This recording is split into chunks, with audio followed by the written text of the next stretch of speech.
Ang lungsod ng Pasay, Metro Manila sa pagsisimula ng taong 2025 ay ginulantang ng isang kahindik-hindik na trahedya na naganap sa isang masikip, ngunit laging buhay na eskinita malapit sa Taft Avenue. Sa likod na nakasarang bakal na pinto ng isang artistic tattoo studio, dalawang buhay ang marahas na kinitil. Ang mga biktima ay isang batang babae na kilalang influencer at mananayaw, at ang may-ari ng tattoo studio na natagpuang nakabulagta at wala ng buhay sa ibabaw ng nakahubad at kaakit-akit na likuran ng babae. Anong lihim ang nagtulak sa madugong wakas na ito?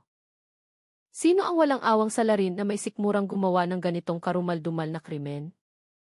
Ang makipot na eskinita sa Pasay na iyon ay tila hindi natutulog. Laging maingay sa iba't ibang tunog ng buhay sa kalunsuran.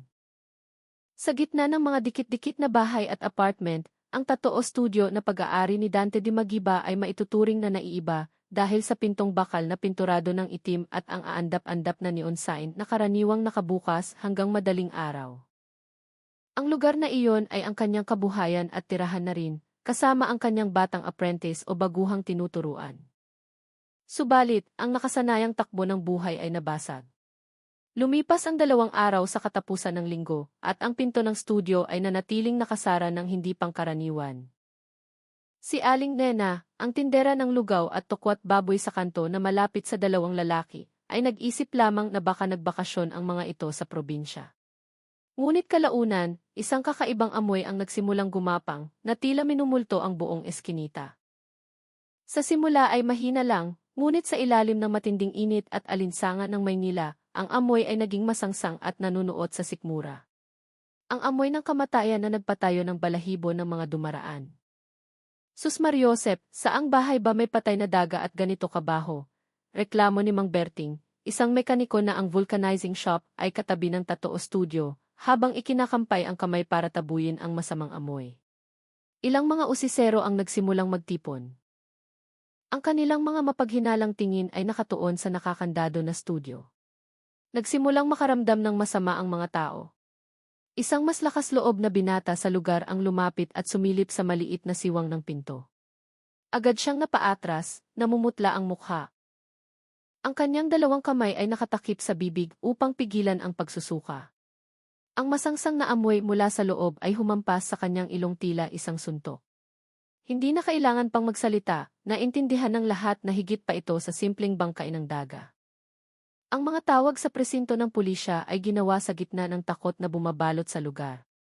Hindi nagtagal, ang wangwang ng mga pulis ay bumasag sa katahimikan ng eskinita. Mabilis na dumating ang mga otoridad at naglagay ng police line upang isecure ang crime scene. Ang lahat ng pagtawag mula sa labas ay walang saysay. Ibinaba ang utos na wasakin ang pinto. Blag! Bumigay ang bakal na pinto. Ang nakakasulasok na baho ay sumabog palabas na nagpuwersa sa lahat ng naroon na sabay-sabay na umatras. Matapos humupa ang gulat at makapasok sa loob, isang nakapangingilabot na tanawin ang tumambad sa kanila. Sa gitna ng maliit na silid na magulo at puno ng mga kagamitan sa pagtatatoo, ang pinakaagaw pansin ay hindi mga palatandaan ng suntukan, kundi isang tabliw ng kamatayan na tila nagyelo sa oras. Sa ibabaw ng tattoo chair, isang batang babae ang nakadapa na tanging panty lamang ang suot, na inilalantad ang kanyang likurang puno ng magagandang tattoo. Nakadagan sa kanyang likod ang isang lalaking matipuno ang pangangatawan. Ang katawan nito ay puno rin ang tattoo. Ang kanyang ulo ay nakayuko pasulong, hindi gumagalaw. Namatay sila sa isang kakaibang posisyon, tila baga ang oras ay huminto sa sandaling iyon mismo.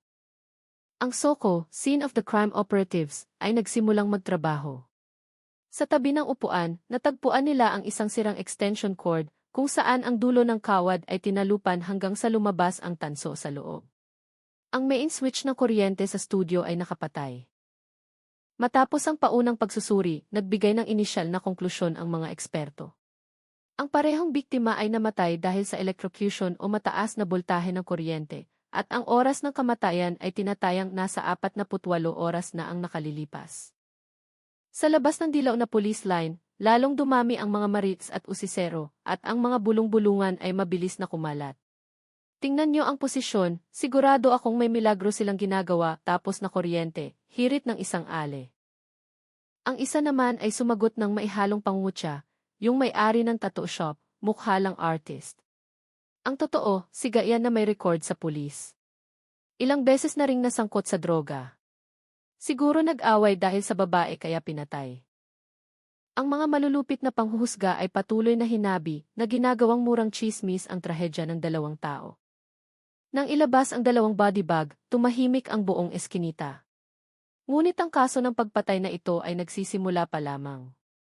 Hindi naging mahirap ang pagtukoy sa pagkakakilanlan ng mga biktima. Ang lalaki ay kinilalang si Dante Di Magiba, 31 anyos, may-ari ng tattoo studio, base sa kanyang at kumpirmasyon ng mga kapitbahay. Ang bangkay ng babae, sa tulong ng naiwang handbag na naglalaman ng Unified Multipurpose UMID, ay kinilalang si Karina Ledesma, 25 anyos. Gayunpaman, sa likod ng dalawang pangalang ito ay may nakatagong masalimuot na kwento ng buhay. Dalawang tadhana na tila walang koneksyon, ngunit nagtagpo sa isang trahedyang wakas. Sa social media, si Karina Ledesma ay kilala sa ibang katauhan. Siya ay si Bella Karina, isang sikat na influencer at mananayaw na may libu-libong followers. Nang buksan ng mga investigador ang kanyang profile, tila sila pumasok sa isang mundo ng kinang, puno ng ilaw at papuri. Ang Facebook at Instagram ni Karina ay koleksyon ng mga sensual na larawan. Matatapang na bikini sa gilid ng pool ng mga mamahaling resort. Mga gown na malalim ang tabas na nagpapakita ng kurba ng kanyang katawan sa mga high-end club sa Bonifacio Global City, Giz, at Pasay. Nagsi-check-in siya sa mga mamahaling hotel, ay hawak na makukulay na cocktail, at laging nakangiti ng puno ng kumpiyansa. Sa ilalim ng bawat post ay daan-daang komento ng paghanga. Sobrang ganda mo, Lodi, idol. Ngunit nang magsimulang maghukay ng mas malalim ang mga detective, isang naiibang larawan, mas hubad at masakit na katotohanan, ang dahan-dahang lumitaw. Ikinuwento ng kanyang mga kaibigan na si Karina ay isang mananayaw sa isang sikat na nightclub. Ang trabaho niya ay gamitin ang kanyang pagsayaw upang painitin ang gabi at akitin ang mga customer na uminom pa ng marami. Ito ay isang mundong puno ng tukso kung saan ang linya sa pagitan ng isang mananayaw at high-class escort ay minsan napakanipis. Alam ni Karina na maganda siya at batid niya ang kanyang pisikal na kalamangan at hindi siya nag-atubiling gamitin ito upang mabuhay at makatakas sa kahirapan. Inamin ng ilang malalapit na kaibigan na bukod sa sahod at tips, paminsan-minsan ay tumatanggap si Karina ng alok na date mula sa mga galanteng FE o mayayamang parokyano. Para sa kanya, ito ay patas na palitan. Ang buhay ni Karina ay serya ng pagtatangka na itago ang kanyang nakaraan. Halos walang mahanap na impormasyon ang mga investigador tungkol sa kanyang pamilya. Walang laman ang kanyang record.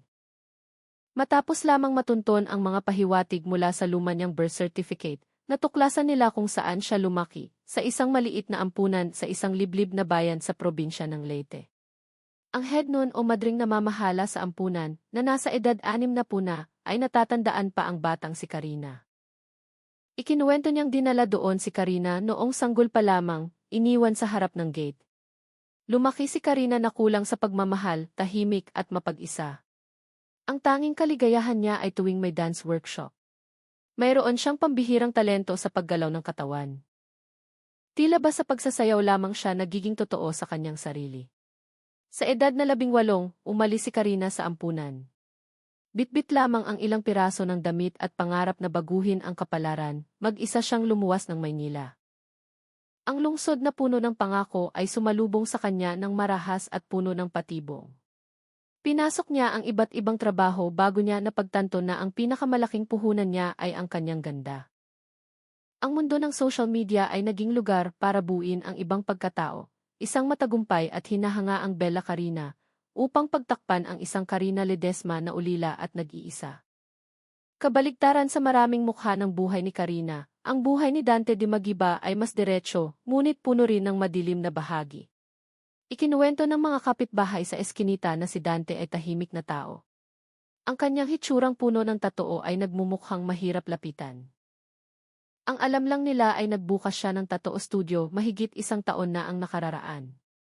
Maayos naman ang kanyang negosyo at mayroon siyang isang batang apprentice na nagngangalang Danny Alcantara na laging kasama niya.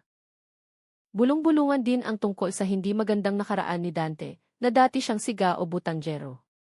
Nang makausap ang pamilya ni Dante sa kanilang probinsya, kinumpirma ng mga investigador ang impormasyong ito.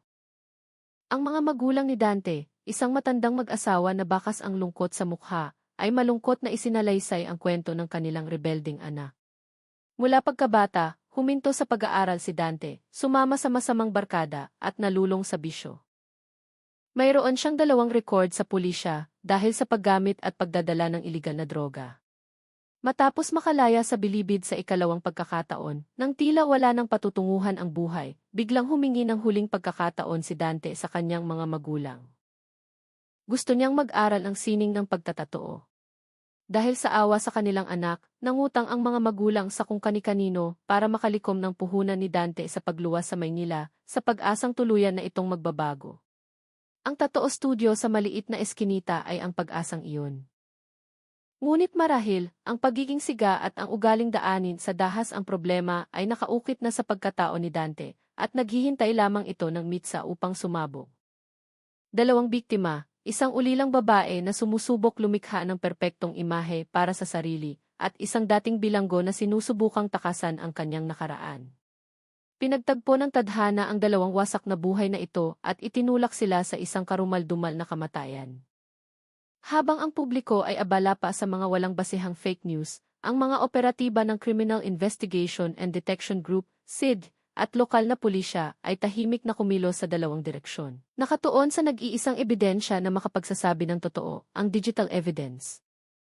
Ang unang direksyon ay nakatutok sa cellphone ni Karina Ledesma, isang imbaka ng datos tungkol sa kanyang mga relasyon at pribadong buhay. Ang ikalawang direksyon na magiging susi ay ang digital video recorder, ng TV, sa loob ng Tatoo Studio, isang ebidensya na sa una ay inakalang wala ng silbi. Nang mabuksan ang cellphone ni Karina, tumambad ang masalimuot na network ng mga koneksyon. Ngunit mabilis na napansin ng mga investigador ang 2 pangalan na laging lumalabas sa mga huling araw ng kanyang buhay, si Dante de Magiba at ang ikatlong tao, si Danilo Danny Alcantara, 20 anyos, na walang iba kundi ang estudyante ni Dante. Ang mga mensahe sa pagitan ni Karina at Dante ay nagsiwalat ng isang maikli, ngunit maapoy na relasyon. Si Dante, gamit ang kanyang karanasan at husay sa pagsasalita, ay mabilis na nabihag ang puso ng mananayaw. Ang kanilang chat ay puno ng landyan, mga heart stickers, at pangako ng dinner date. Malinaw na nadala si Karina sa bad boy charm at pagiging artist ng dating siga. Ang huling mensahe ni Dante kay Karina noong umagang iyon ay nagsasabing, "Babe, pagkatapos ng tatoo sa likod mo, good time tayo, ha?" Ngunit nang suriin ng mga detective ang kasaysayan ng usapan ng mas malalim, natuklasan nila ang isang mahalagang katotohanan. Ang taong unang nakakilala kay Karina ay hindi si Dante, kundi si Danny Alcantara. Ang mga naunang mensahe ni Danny kay Karina ay puno ng paghanga. Ang kainosentehan ng isang binata na bago lang sa pag-ibig. Pinuri niya ang ganda ni Karina, ang pagsasayaw nito sa club. Si Danny ang nag-imbita kay Karina na pumunta sa studio para magpatatoo. Ngunit ang tono ng mga mensahe ni Danny ay nagbago ng drastiko matapos ang unang araw ng pagpunta ni Karina sa studio. Ang kanyang mga mensahe ay napuno ng galit at selos. "Bakit ang dami mong sinasabi kay Boss Dante? Hindi siya kasing bait ng iniisip mo, ate. Ako ang unang nakakita sa'yo."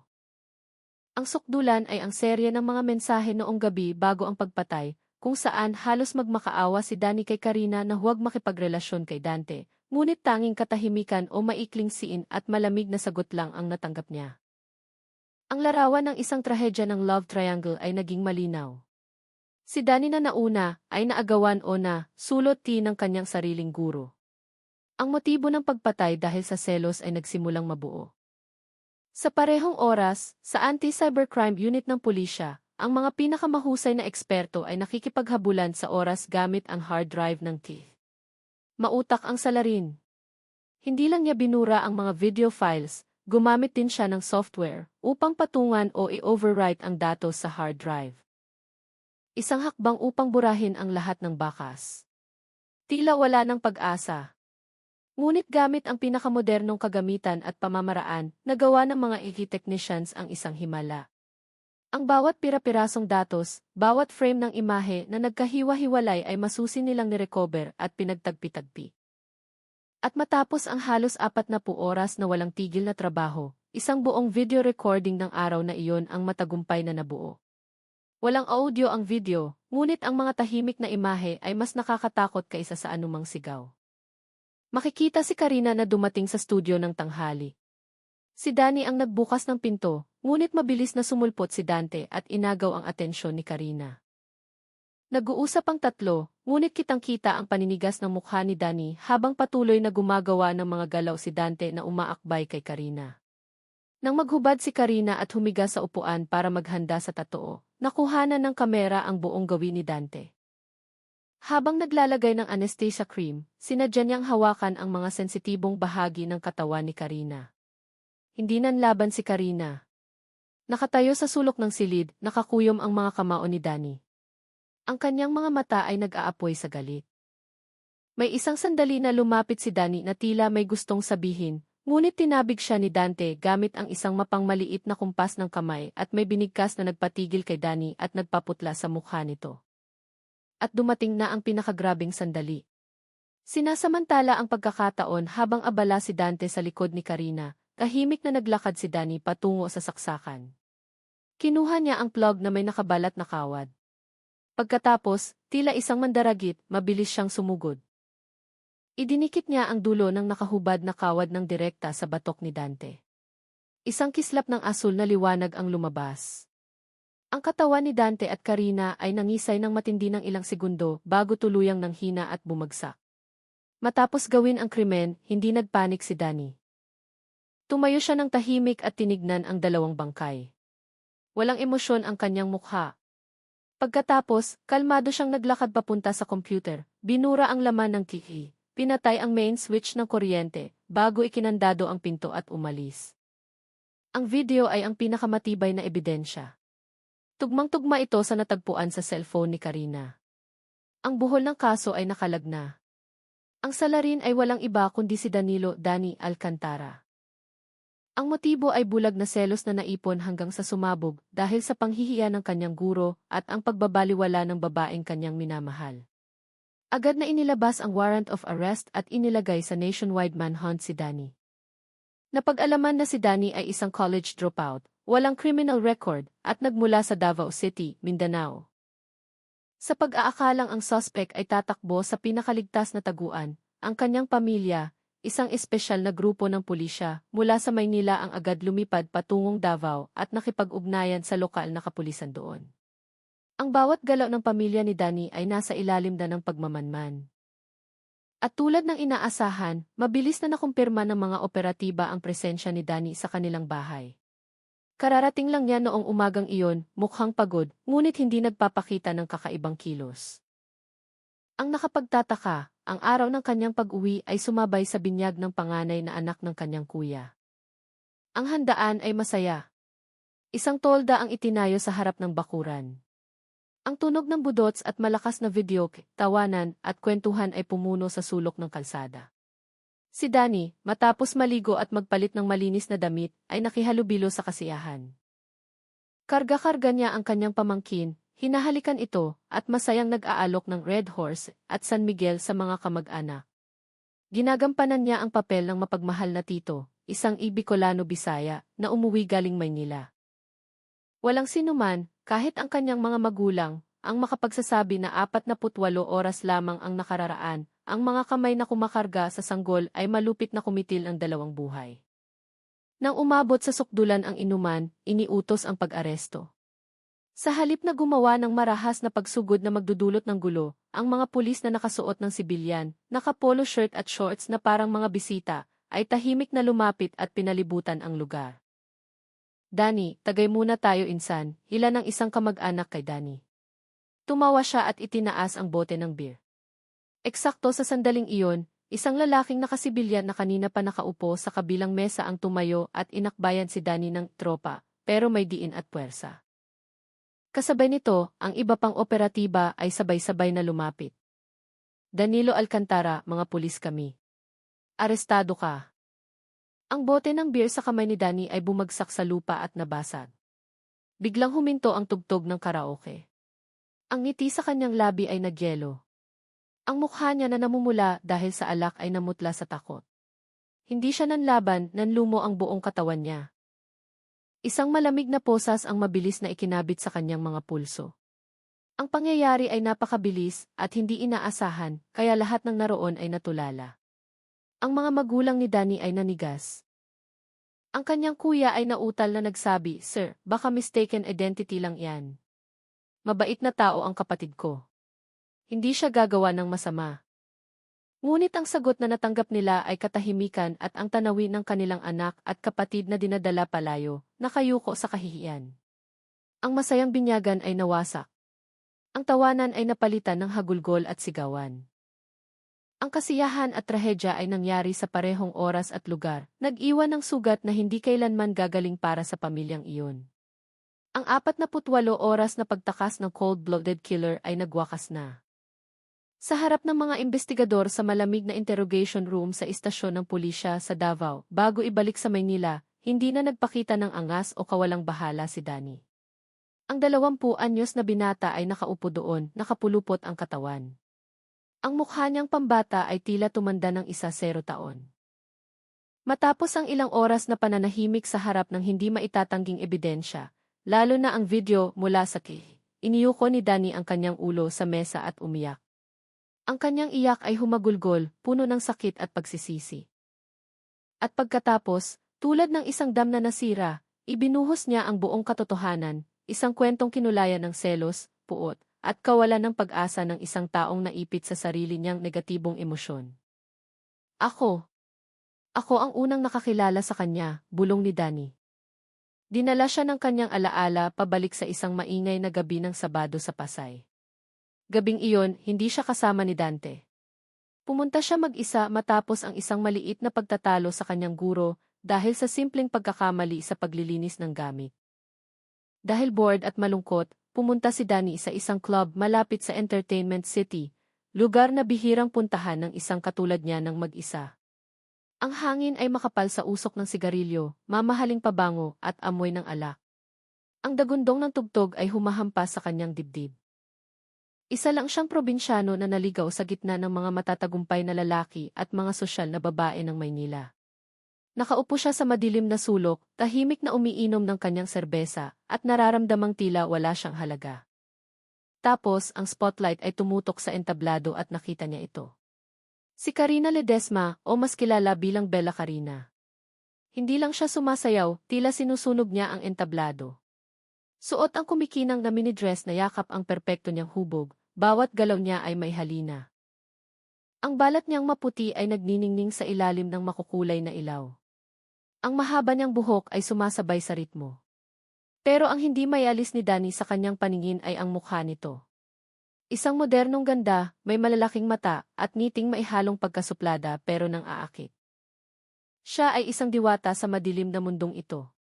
Para kay Danny na bagong salta sa ganitong buhay, si Karina ang embodiment ng lahat ng kanyang pinapangarap, ganda at kaunting panganib.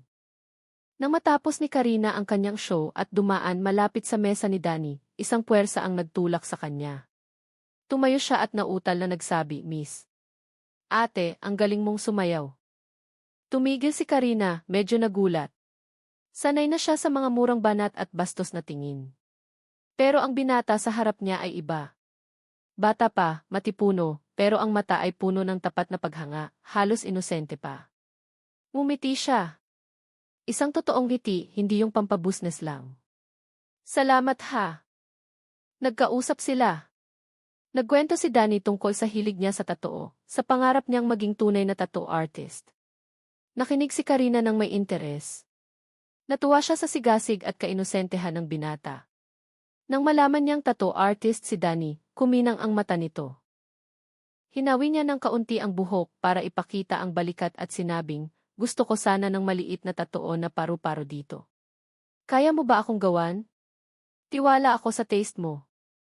Ang puso ni Danny ay parang sasabog. Hindi lang iyon request. Iyon ay isang pagkilala, isang tiwala. Sobrang saya niya na halos gusto niyang sumigaw. Nagpalitan sila ng numero at nag-set ng appointment pagkalipas ng 2 araw sa studio. Gabing iyon, hindi makatulog si Danny. Iniisip niya si Karina, ang paru-paro, ang hinaharap kung saan sila ng kanyang idiwata, ay magkasama. Pakiramdam niya siya na ang pinakamaswerteng lalaki.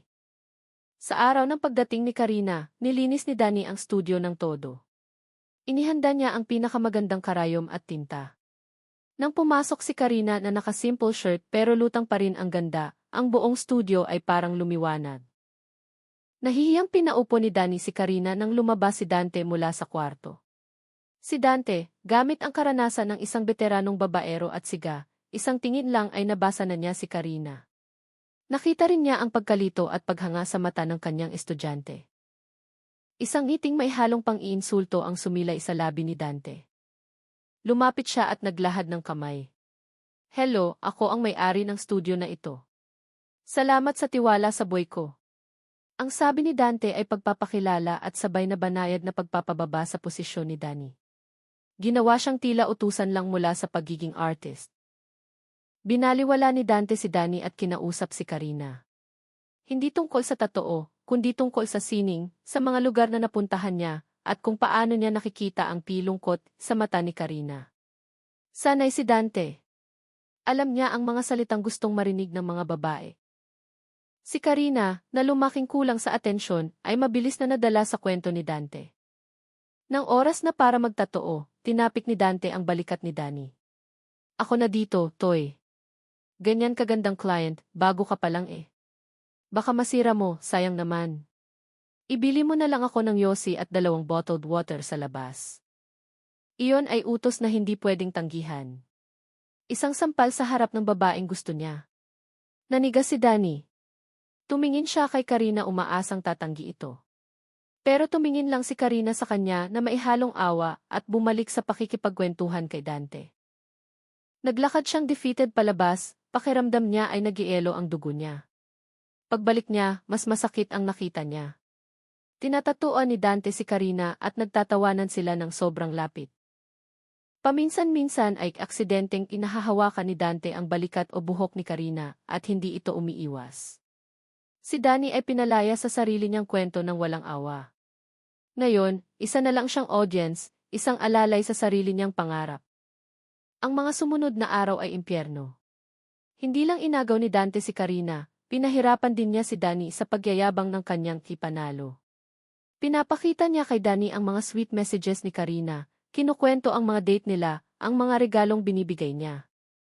Kita mo, bata? Ito ang diskarte. Ang magagandang babae, dapat alam mong paikutin, hindi pwedeng puro pure heart lang. Sa kabilang banda, tuluyan ang nahulog si Karina kay Dante. Marahil sa piling ng lalaking may karanasan, galante, at misteryoso tulad ni Dante, nahanap niya ang proteksyon na hindi niya naranasan noon. Mas madalas na siyang pumunta sa studio para sa isang malaking tatoo sa likod, isang komplikadong disenyo ng bulaklak at demonyo. Ang mga sesyon na iyon ay naging public date nila. Kailangang tumayo doon ni Danny, nagtitimpla ng tinta, naglilinis, habang pinapanood si Dante na sinasamantala ang paghaplos sa likod ni Karina habang nagtatrabaho. Nakikita niyang hindi tumatanggi si Karina, kundi tila nasasarapan pa. Ang tingin ni Karina kay Dante sa salamin ay puno ng pagnanasa. Sa mata ni Danny ngayon, hindi na diwata si Karina. Isa na siyang malanding babae. At si Dante ay isang hayop na yumurak sa kanilang samahan at respeto. Ang paghanga ni Danny ay napalitan ng puot. Gusto na niyang umalis, pero may sakit na obsesyon na pumipigil sa kanya. Gusto niyang makita kung hanggang saan aabot ang kawalan nila ng hiya. At dumating ang araw ng trahedya. Tanghali ng Sabado, bago dumating si Karina para sa huling session, masayang tinapik ni Dante si Danny at bumulong, panoorin mong mabuti, last na to, pagkatapos ng totoo na to. Diretso na kami sa hotel. Ipapakita ko sa iyo kung paano tumitable ng kalapati. Madali lang pala to makuha. Gayahin mo si kuya mo at matuto ka. Ang mga salitang iyon, kasama ang nakakalokong ngiti ni Dante, ang huling mitsa. Isang matinding galit na hindi pa naramdaman ni Danny sa buong buhay niya ang sumabog at sumunog sa kanyang katinuan. Hindi na siya makapag-isip. Isa lang ang nasa utak niya, dapat kayong mamatay. Mamatay kayong magkasama sa kababuyan niyo. Ang kaisipang iyon ang nagdala sa kanya sa sirang extension cord sa sulok ng bodega na pinapatapon ni Dante noong nakaraang linggo pero nakalimutan niya. Ngayon, ito na ang perpektong sandata. Nang dumating si Karina, naghubad at dumapa sa itim na upuan. Nang simulan ni Dante ang pagpapahid ng cream at magbitaw ng mga bastos na biro, kumilos na si Danny. Tahimik niyang isinaksak ang plug. Huminto ang oras. Rinig niya ang kabog ng dibdib niya. Sa isang mabilis na kilos, idinikit niya ang mga kawad sa batok ni Dante kung saan may tatoo na alakdan. Ang tunog ng kisisik at ang amoy ng nasunog na balat ang huli niyang naalala bago ang katahimikan. Natapos ang pag-amin ni Danny. Tahimik ang buong silid. Ang paglilitis kay Danilo Alcantara ay ginanap makalipas ang ilang buwan sa Regional Trial Court sa Pasay City. Umagaw ito ng atensyon ng publiko. Sa witness stand, mukhang payat at maputla si Danny. Wala na ang sigla ng kabataan. Inamin niya ang lahat. Ang huwes, matapos suriin ang mga ebidensya, testimonya at pag-amin ay nagbaba ng hatol. Ang ginawa ni Danilo Alcantara ay itinuring na mapanganib sa lipunan. Kinitil niya ang 2 buhay dahil lamang sa selos at nasugatang ego. Ang pagpatay ay planado, marahas, at nagpapakita ng kawalan ng respeto sa batas. Ang pagtatago ng ebidensya at pagtakas ay nagpapakita ng kawalan ng pagsisisi noong una. Dahil sa bigat ng krimen na murder sa ilalim ng Artikulo 248 ng Revised Penal Code, ang boses ng huwes ay umalinggaunggaw. Ang korteng ito ay nagpapataw ng parusang reclusion perpetua ng walang pribilehiyo ng parol. Bagamat walang parusang kamatayan sa Pilipinas, ang hatol na ito ay nangangahulugan ng habang buhay na pagkakulong hanggang sa kanyang kamatayan sa loob ng bilibid.